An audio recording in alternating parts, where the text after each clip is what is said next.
it's up north. It's on the Piccadilly line. Now, I remember that beginning to the Ruthless Rap Assassins Killer album. Great album at the time. Now sounds a bit clunky, but it's bound to. It's rap, and it was Manchester's own, and it felt as if it was Manchester's own. And of course, you know, we had all the Manchester stuff and all of that. And MC Tunes, the only rhyme that bites and all that. And, yeah. And, this feels like that. It's homegrown. It's Anthony Szmeirek. I hope I've said that correctly. He has an album coming out on Friday, The Service Station at the End of the Universe, it's called.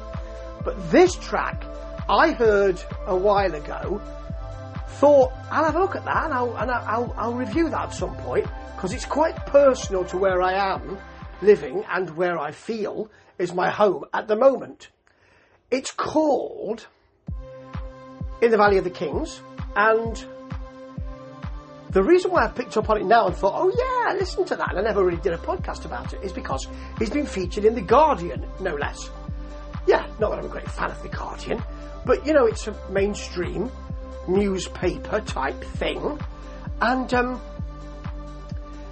the thing is that this gentleman, who is a rapper, a narrative rapper, really, poet I suppose, is rapping about the pyramids, but not just any pyramids. In the video, it looks like what they've done is they've spaffed the money on going to Egypt to sing in front of it, or to rap, or to speak in front of a pyramid, and that's fair enough.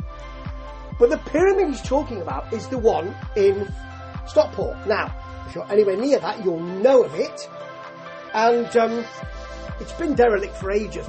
Not derelict, just unused. It was an insurance building. Now it's going to be a restaurant. It's going to be, I think, part of the Nawab restaurant. I suppose you could say chain, or the Nawab restaurants. You know, I live in Levenshulme, so I'm not far from the pyramid itself, and it's within walking distance if you want to yomp a bit. And I eat regularly at Nawab, and there is one near me, you see. It's called Mersey now, but it was called Nawab, and it's a great buffet. It's 5 minutes walk from me, and I will be going to the new one, if it is a Nawab. I think it is. Maybe I'm wrong. Maybe that's changed now, but I thought I heard it was. I'll be going there if it's got that name and those chefs and all of that. So anyway, this is rather good. It's got a it's got a real old school feel to it. It's got a dance beat arranged in kind of do do do do do do do do do. It's kind of late 80s, early 90s maybe, early to mid. And it does have, that's what it does. It's simple, that's what it does. And it's him just talking about the pyramid, saying, you know, and singing as well in a way that anybody can.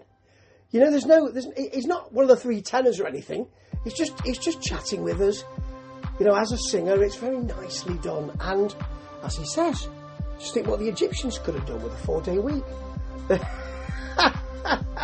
And he's standing in front of the pyramid, said pyramid, and some other pyramids in another country on the video, which is lovely. It's simple. It really works. It's got real warmth to it, because it's unassuming. I mean, I'm assuming it's going to be a great restaurant, and I'm looking forward to it being repurposed. But I'm looking forward to this album as well, because you know what? This is lovely, and, well, there's not that much to it. There doesn't need to be, because it has warmth, and it has loveliness, and that, in these dark days, is what you need. Ta-ta.